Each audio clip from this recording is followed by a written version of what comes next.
Sir ನನಗೆ diabetes ಇಲ್ಲ ಆದ್ರೂ ಲೋ ಬ್ಯಾಕ್ ಪೇನ್ ಇದೆ, ಹಾಗೆ L4 L5 ಡಿಸ್ಕ್ ಪ್ರಾಬ್ಲಮ್ ಇದೆ. ಯಾರು ಮನೆಯೊಳಗೆ ಇರ್ತಾನೆ ಅವನಿಗೆ ಡಿ ಡಿಫಿಷಿಯನ್ಸಿ ಬಂದೇ ಬರುತ್ತೆ. ನಾವು ಇಂಜೆಕ್ಷನ್ ಕೊಟ್ಟು ಮಾತ್ರೆ ಕೊಟ್ಟು ಏನು ಕೊಟ್ಟರು ಕಡಿಮೆ ಆಗಲ್ಲ. ಮಂಡಿ ನೋವು ಸವೆತಾನ ಸರಿ ಮಾಡೋಕೆ ಆಗಲ್ಲ, ಅನುಭವಿಸಬೇಕಷ್ಟೇ. ಅವರಿಗೆ ನೋವು ಜಾಸ್ತಿ ಆಗುತ್ತೆ. ಅವರು ಇವತ್ತು ತಿಂದಿದ್ದಾರೆ ಅಂದ್ರೆ ನಾಳೆ ನೋವು ಬರುತ್ತೆ ಅವರಿಗೆ.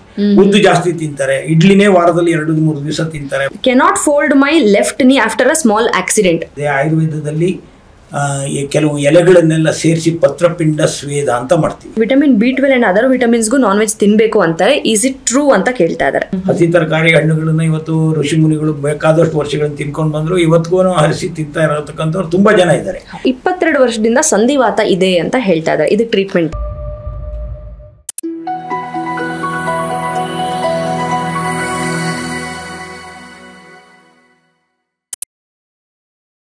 ನಮಸ್ಕಾರ, ವೆಲ್ಕಮ್ ಟು GSS ಮಾಧ್ಯಮ. ಡಾಕ್ಟರ್ ಚಂದ್ರಶೇಖರ್ ಅವರ ಎಪಿಸೋಡ್ನ ನೋಡಿ ನೀವು ಕಾಮೆಂಟ್ ಸೆಕ್ಷನಲ್ಲಿ ಒಂದಷ್ಟು ಪ್ರಶ್ನೆಗಳನ್ನ ಕೇಳಿದ್ದೀರಾ, ನಿಮ್ಮ ತೊಂದರೆಗಳನ್ನ ಹೇಳ್ಕೊಂಡಿದ್ದೀರಾ. ಟ್ರೀಟ್ಮೆಂಟ್ ಇದೆಯಾ, ಟ್ಯಾಬ್ಲೆಟ್ ಸಿಗುತ್ತಾ, ಕೊರಿಯರ್ ಮಾಡ್ತೀರಾ, ಎಲ್ಲಿ ಸಿಗುತ್ತೆ, ಸೆಂಟರ್ಗೆ ಬರಬೇಕಾ, ನಿಮ್ಮ ಎಲ್ಲ ಪ್ರಶ್ನೆಗಳಿಗೂ ಇವತ್ತು ಒಂದಷ್ಟು ಉತ್ತರನ ಕೊಡುವ ಪ್ರಯತ್ನವನ್ನ ಮಾಡ್ತೀವಿ. ನಮ್ಮ ಜೊತೆಗೆ ನಮ್ಮ ಸ್ಟುಡಿಯೋದಲ್ಲಿ ಡಾಕ್ಟರ್ ಚಂದ್ರಶೇಖರ್ ಇದ್ದಾರೆ. ಸರ್ ನಮಸ್ಕಾರ.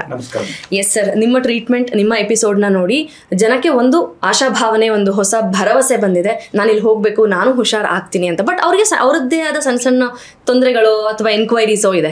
ಒಂದಷ್ಟು ಕ್ವಶನ್ಗಳು ನಿಮ್ಗೆ ಕೇಳ್ತಾ ಹೋಗ್ತೀನಿ, ನೀವು ಉತ್ತರ ಮಾಡೋ ಪ್ರಯತ್ನ ಮಾಡು.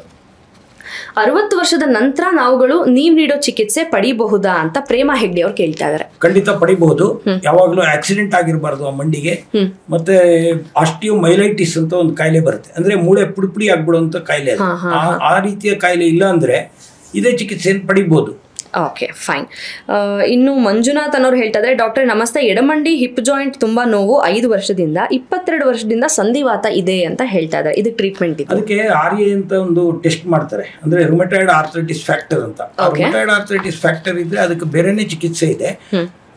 ನನಗೆ ಇದು ಎಲ್ಲ ಅಥವಾ ಏನು ಗೊತ್ತಿಲ್ಲ. ಸುಮ್ಮನೆ ಆ ಥರ ಕೇಳಿದಾಗ ಎಲ್ಲೋ ನೋವಿದೆ ಅಂದರೆ ಅದು ನೋವು ಯಾತಕ್ಕೆ ಬಂದಿದೆ ಅನ್ನೋದನ್ನು ಮೊದಲು ನಾವು ಕನ್ಫರ್ಮ್ ಮಾಡ್ಕೋಬೇಕಾಗತ್ತೆ. ಅದಕ್ಕೆ ನನ್ನ ವೈಯಕ್ತಿಕವಾದ ನಂಬರ್ಗೆ ಫೋನ್ ಮಾಡಿ ಅವರು ಏನು ಇದನ್ನೆಲ್ಲ ಟೆಸ್ಟ್ ಮಾಡಿಸಿದ್ದೀನಿ ಅಂದಾಗ ನಾನು ಆಯುರ್ವೇದದಲ್ಲಿ ಇದಕ್ಕೆ ಏನು ಚಿಕಿತ್ಸೆ ಇದೆ ಅಂತ ಹೇಳ್ಬೋದು. ಆಯುರ್ವೇದದಲ್ಲಿ ಎಲ್ಲದಕ್ಕೂ ಚಿಕಿತ್ಸೆ ಇದೆ, ಇಲ್ಲ ಅಂತ ಇಲ್ಲವೇ ಇಲ್ಲ. ಅದೇ ಒಬ್ರು ಸ್ಟ್ರೋಕ್ಗೆ ಕೊಡ್ತೀರಾ ಅಂತ ಕೂಡ ಕೇಳಿದ್ದಾರೆ. ಖಂಡಿತ ಸ್ಟ್ರೋಕ್ಗೆ ಕೊಡ್ಬೋದು. Yes sir. ಇನ್ನು cannot fold my left knee after a small accident ಆಗಿದೆ, ಒಂದು ಸ್ಮಾಲ್ ಸ್ಕ್ರೂ ಕೂಡ ಹಾಕಿದಾರಂತೆ.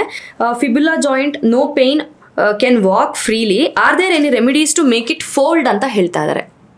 1 ವರ್ಷ ಆಗಿದ್ರೆ ಆ ಸ್ಕ್ರೂನ ತೆಗಿಸ್ಬೋದು.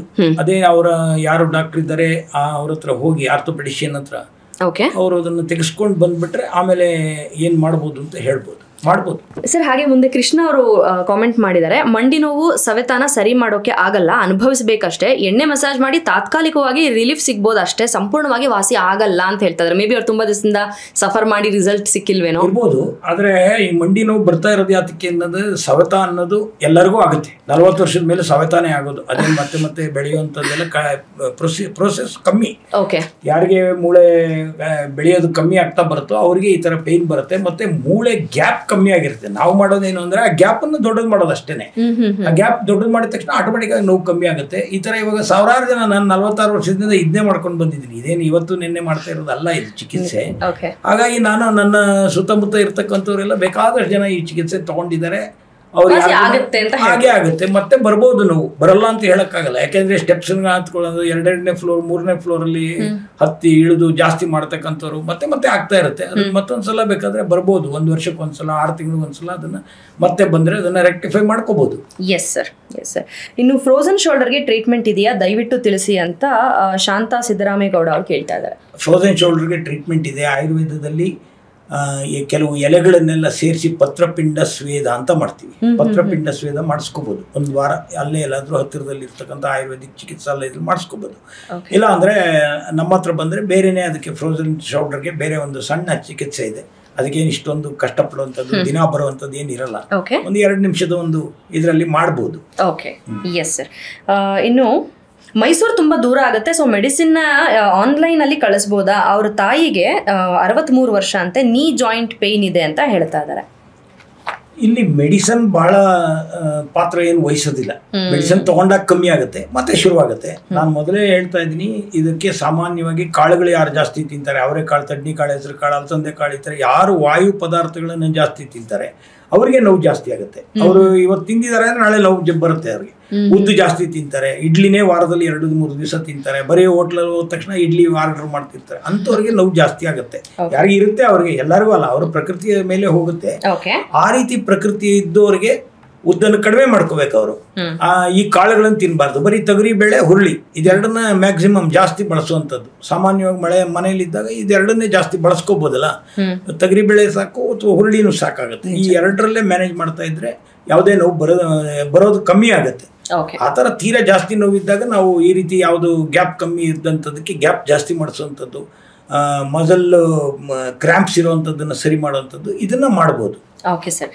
ಇನ್ನೊಬ್ರು ನಾವೊಂದು ಡಯಾಬಿಟಿಸ್ ಬಗ್ಗೆ ಒಂದು ಎಪಿಸೋಡ್ ಮಾಡಿದ್ವಿ. ಅದರಲ್ಲಿ ನೀವು ಒಂದು ಫುಡ್ ಪ್ಯಾಟರ್ನ್ ಹೇಳಿದ್ರಿ, ಬರೀ ತರಕಾರಿ ಹಣ್ಣುಗಳು ತಿನ್ಬೋದ ಅಂತ. ಅದಕ್ಕೆ ಅವ್ರು ಕೇಳ್ತಾ ಇದಾರೆ, 10-15 ಕಿತ್ಲೆ ಹಣ್ಣು ಮಧ್ಯಾಹ್ನ ತಿನ್ನಕ್ಕಾಗತ್ತಾ? ಹಸಿ ಕ್ಯಾರೆಟ್ ಅಲ್ಲಿ ಕಾಲಿಫಾರ್ಮ್ ಬ್ಯಾಕ್ಟೀರಿಯಾ ಇರೋದಿಲ್ವಾ ಅಂತ ಕಾಮೆಂಟ್ ಮಾಡಿದ್ದಾರೆ ನಾರಾಯಣ ಅವರು.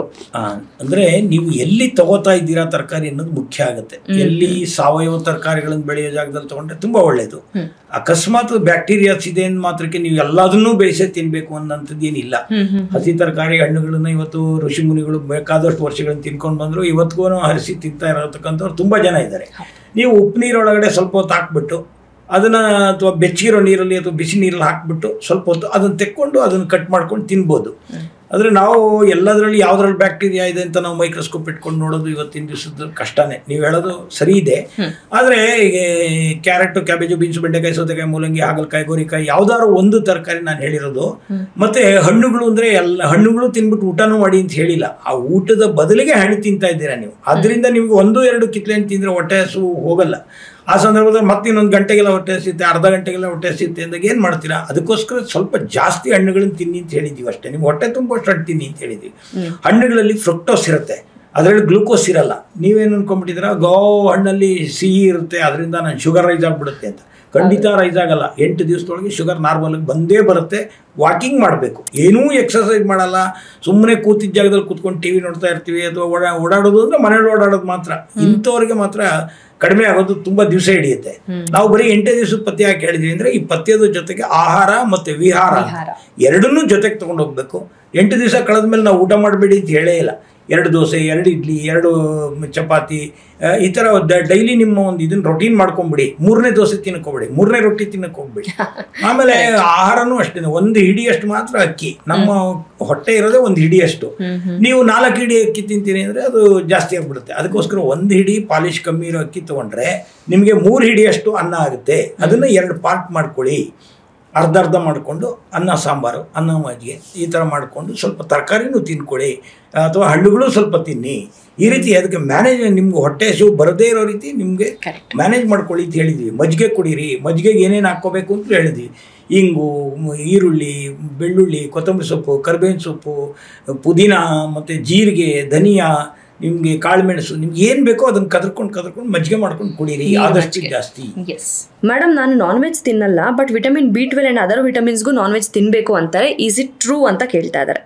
ಖಂಡಿತ ಇಲ್ಲ. ನುಗ್ಗೆ ಸೊಪ್ಪು ಅಥವಾ ನುಗ್ಗೆಕಾಯಿ ಇದನ್ನ ವೀಕ್ಲಿ ಒನ್ಸ್ ಅಥವಾ ಟ್ವೈಸ್ ಯಾವ್ದಾದ್ರು ನುಗ್ಗೆ ಸೊಪ್ಪಿನ ಪುಡಿನೇ ಈಗ ಸಿಗ್ತಾ ಇದೆ ಹೊರಗಡೆ. ಬೇಕಾದಷ್ಟು ಫಾರ್ಮಲ್ ಸಿಗ್ತಾ ಇದೆ ಈಗ ನುಗ್ಗೆದು. ಹಾಗಾಗಿ ಆ ನುಗ್ಗೆ ಗಿಡದ ಯಾವುದೇ ಇದನ್ನು ತಗೊಂಡ್ರು ವಿಟಮಿನ್ B12 ಅನ್ನೋದು ಯಾವುದರಿಂದಲೂ ಹೊರಗಡೆಯಿಂದ ಸಿಗಲ್ಲ. ಅದನ್ನ ಫಸ್ಟ್ ಅವ್ರಿಗೆ ಮನವರಿಕೆ ಮಾಡಿಕೊಡ್ಬೇಕು. ತುಂಬಾ ಜನ ತಪ್ಪು ತಿಳ್ಕೊಂಡಿದ್ದಾರೆ. ಇದು ಇಂಟ್ರೆನ್ಸಿಕ್ ಫ್ಯಾಕ್ಟರ್ ಅಂತ. ಇಂಟ್ರೆನ್ಸಿಕ್ ಅಂದ್ರೆ ಒಳಗಡೆ ಸಿಕ್ಕುವಂಥದ್ದು. ವಿಟಮಿನ್ ಡಿನೂ ಅಷ್ಟೇನೆ ಹೊರಗಡೆ ಸೂರ್ಯನ ಕಿರಣಗಳಿಂದ ಸಿಕ್ಕುವಂಥದ್ದು. ಯಾರು ಮನೆಯೊಳಗೆ ಇರ್ತಾನೆ ಅವನಿಗೆ ಡಿ ಡಿಫಿಷಿಯನ್ಸಿ ಬಂದೇ ಬರುತ್ತೆ. ನಾವು ಇಂಜೆಕ್ಷನ್ ಕೊಟ್ಟು ಮಾತ್ರೆ ಕೊಟ್ಟು ಏನು ಕೊಟ್ಟರು ಕಡಿಮೆ ಆಗಲ್ಲ. ನೋವು ಬಂದ ಜಾಗದಲ್ಲೆಲ್ಲ ವಿಟಮಿನ್ ಡಿ ಕಮ್ಮಿ ಆಗಿದೆ ಅಂತ ಹೇಳುವಂಥದ್ದು ಇದು ಫೂಲಿಶ್ನೆಸ್. ಆ ಥರ ನೋವು ಬರೋದೆಲ್ಲ ವಿಟಮಿನ್ ಡಿ ಮಾತ್ರನೇ ಅಲ್ಲ, ಅಥವಾ ವಿಟಮಿನ್ B12 ಮಾತ್ರನೇ ಅಲ್ಲ. ಹಾಗಾಗಿ ವಿಟಮಿನ್ B12 ಬೇಕು ಅಂದರೆ ಯಾವುದೇ ತರಕಾರಿಗಳು ಸಿಗುತ್ತೆ. ಎಲ್ಲ ತರಕಾರಿಗಳಲ್ಲಿ ಒಂದೊಂದರಲ್ಲಿ ಒಂದೊಂದು ಸ್ವಲ್ಪ ಎಲ್ಲ ವಿಟಮಿನ್ಸ್ ಇರುತ್ತೆ. ಅಂದರೆ ನಮಗೆ ಎಷ್ಟು ಬೇಕೋ ಅದನ್ನು, ಯಾವ್ದು ಬೇಕೋ ಅದನ್ನು ಅಬ್ಸರ್ವ್ ಮಾಡ್ಕೊಳ್ಳೋಕ್ಕೆ ಬಾಡಿ ತಯಾರಾಗಿರುತ್ತೆ. ಯಾಕೆಂದರೆ ಬಾಡಿ ಎಲ್ಲಿ ಯಾವುದು ಫಾಸ್ಫರಸ್ ಕಮ್ಮಿ ಆಗಿದೆ ಅಂತ ಇಟ್ಕೊಳ್ಳಿ, ನಾವು ಯಾವತ್ತೋ ಒಂದು ದಿವಸ ಇದನ್ನು ತಿಂತೀವಿ, ವಾರದಲ್ಲೋ ಅಥವಾ 15 ದಿವಸದಲ್ಲೋ ಅಥವಾ 1 ತಿಂಗಳಲ್ಲೋ 1 ದಿವಸ ಮಾತ್ರನೇ ನಾವು ಮೂಲಂಗಿ ತಿಂತೀವಿ. ಅದು ತಿಂದ ದಿವಸ ಫಾಸ್ಫರಸ್ನ ಎಳ್ಕೊಂಡ್ಬಿಡುತ್ತೆ. ಎಲ್ಲಿಗೆ ಬೇಕೋ ಅಲ್ಲಿಗೆ ತೊಗೊಂಡೋಗಿ ಕೊಡುತ್ತೆ. ಅದು ಮೆಕ್ಯಾನಿಸಮ್ ಬಾಡಿನಲ್ಲಿ ಇದೆ. ನಾವೇನು ಅನ್ಕೊಂಡ್ಬಿಟ್ಟಿದೀವಿ ಅಂದ್ರೆ, ನಾವು ದಿನಾ ಮೂಲಂಗಿ ತಿಂದ್ರೆ ಫಾಸ್ಫರಸ್ ಬರುತ್ತೆ, ದಿನಾ ವಿಟಮಿನ್ ಎ ತಿನ್ಬೇಕು ಅಂದ್ರೆ ಕ್ಯಾರೆಟೇ ತಿನ್ಬೇಕು. ಇಲ್ಲ, ಹಾಗೇನಿಲ್ಲ. ನೀವು ಯಾವತ್ತೋ ಒಂದು ದಿವಸ ಪರಂಗಿ ಹಣ್ಣು ತಿಂತೀರಾ, ವಿಟಮಿನ್ ಎ ಸಿಕ್ಕಿರುತ್ತೆ. ಅದನ್ನ ರಿಸರ್ವ್ ಅಲ್ಲಿ ಇಟ್ಕೊಂಡಿರುತ್ತೆ, ಅದನ್ನ ರಿಸರ್ವ್ ಇಂದ ಕೊಡ್ತಾ ಇರುತ್ತೆ. ಬಾಡಿನಲ್ಲಿ ಇಂಥ ಮೆಕ್ಯಾನಿಸಮ್ ಇದೆ. ನಾವೇನ್ ಮಾಡ್ತಾ ಇದೀವಿ ಅಂದ್ರೆ ಹೋದಾಗೆಲ್ಲ ನಮ್ಮ ಅಡ್ವೈಸ್ ಮಾಡುವಂಥವ್ರು ರಾಂಗ್ ಅಡ್ವೈಸ್ ಮಾಡ್ತಾ ಇದ್ದಾರೆ. ಹಾಗಾಗಿ ನಾವು ಈ ತರ ಪರಿಸ್ಥಿತಿಗೆ ಬರ್ತಾ ಇದ್ದೀವಿ. Yes sir thank you. And can you send tablet through courier ಅಂತ ನಾವು ಕಳೆದ ಬಾರಿ ಡಯಾಬಿಟೀಸ್ ಪಾದ ಊರಿ ಬಗ್ಗೆ ಒಂದು ಎಪಿಸೋಡ್ ಮಾಡಿದ್ವಿ. ಅದರಲ್ಲಿ ಏಕಾಂಗ ವೀರರಸ ಅಂತ ಒಂದು ಮೆನ್ಷನ್ ಮಾಡಿದ್ದೀರಾ. ಯಾವುದೇ ವಯಸ್ಸಿನವರು 2 ಟ್ಯಾಬ್ಲೆಟ್ ಬೆಳಗ್ಗೆ ಮಧ್ಯಾಹ್ನ ರಾತ್ರಿ ತಗೋಬಹುದು ಅಂತ ನೀವು ಪ್ರಿಸ್ಕ್ರೈಬ್ ಮಾಡಿದ್ರಿ. ಸೊ ಅದು ಕೊರಿಯರ್ ಅಲ್ಲಿ ಕಳಿಸಬಹುದಾ ಅಂತ ಕೇಳ್ತಾ ಇದ್ದಾರೆ. ಕೊರಿಯರ್ ಕಳಿಸಬಹುದು, ಅವರಿಗೆ ಹತ್ರ ಇರುವಂತ ಆಯುರ್ವೇದಿಕ್ ಸ್ಟೋರ್ಗಳಲ್ಲಿ ಇದ್ದೇ ಇರುತ್ತದೆ, ಎಲ್ಲ ಕಡೆನೂ ಸಿಗುತ್ತೆ ಜನರಲ್ ಆಗಿ. ಆಯುರ್ವೇದಿಕ್ ಸ್ಟೋರ್ ಅಕಸ್ಮಾತ್ ಸಿಗ್ತಾ ಇಲ್ಲ ಅಂದ್ರೆ ಕಳಿಸಬಹುದು.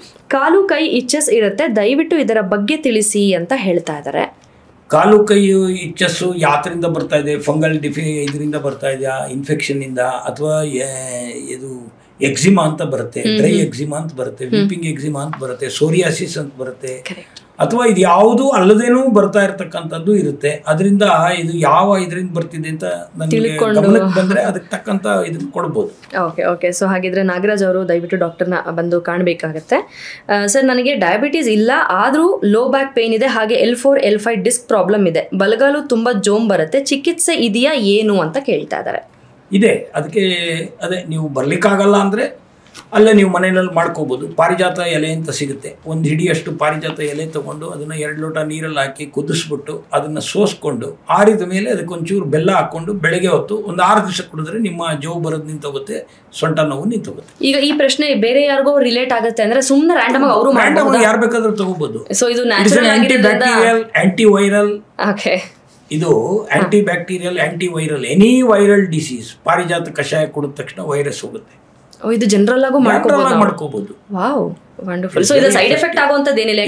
ನಾನು ಯಾಕೆ ಹೇಳ್ತೀನಿ ಅಂದ್ರೆ ಈ ಒಂದು ಎಪಿಸೋಡ್ ನೋಡಿ ಅದನ್ನ ಯಾರೋ ಟ್ರೈ ಮಾಡಿ ಈ ತರ ಬೇರೆ ಬೇರೆ ವಿಚಾರಗಳಲ್ಲಿ ಬೇರೆ ತರ ಆಗಿರೋ ಸಾಧ್ಯತೆಗಳಿರುತ್ತೆ. ಸೊ ಇದು ಜನರಿಕ್ ಅಲ್ವಾ ಅಂತ. ಜನರಲ್ ಇದು ಯಾವುದೇ ರೀತಿ ಅಲೋಪತಿಕ್ ಡ್ರಗ್ ತರ ಅಡ್ವರ್ಸ್ ಎಫೆಕ್ಟ್ ಮಾಡುವಂತದ್ದು ಏನು ಇರಲ್ಲ ಇದ್ರೊಳಗೆ. ಈಗ ಜನರಲ್ ಆಗಿ ಯಾರು ಬೇಕಾದ್ರೂ ತಗೋಬಹುದು, ನನಗೇನು ನೋವಿಲ್ಲ, ಆದ್ರೂ ನಾನು ಕುಡಿದ್ರು ಏನು ತೊಂದರೆ ಇಲ್ಲ. ನಿಜ, ಹಾರ್ಮ್ ಇಲ್ಲ. ಕರೆಕ್ಟ್. ಎಸ್ ಸರ್, ಸಾಕಷ್ಟು ನಮ್ಮ ಆಡಿಯನ್ಸ್ ಪ್ರಶ್ನೆಗಳಿಗೆ ನೀವು ಉತ್ತರ ಕೊಟ್ಟಿದ್ದೀರಾ. ಬಹುಶಃ ಅವ್ರಿಗೆ ಉತ್ತರ ಸಿಕ್ಕಿರುತ್ತೆ. ಎಲ್ಲರೂ ಆರೋಗ್ಯಕ್ಕೆ ಬರಬೇಕು, ಆರೋಗ್ಯಕರ ಸಮಾಜ ಸೃಷ್ಟಿ ಆಗಬೇಕು. ಸೃಷ್ಟಿ ಮಾಡುವಲ್ಲಿ ಇದು ನಮ್ಮ ಸಣ್ಣ ಪ್ರಯತ್ನ. Thank you so much doctor. Thank you. ಧನ್ಯವಾದ.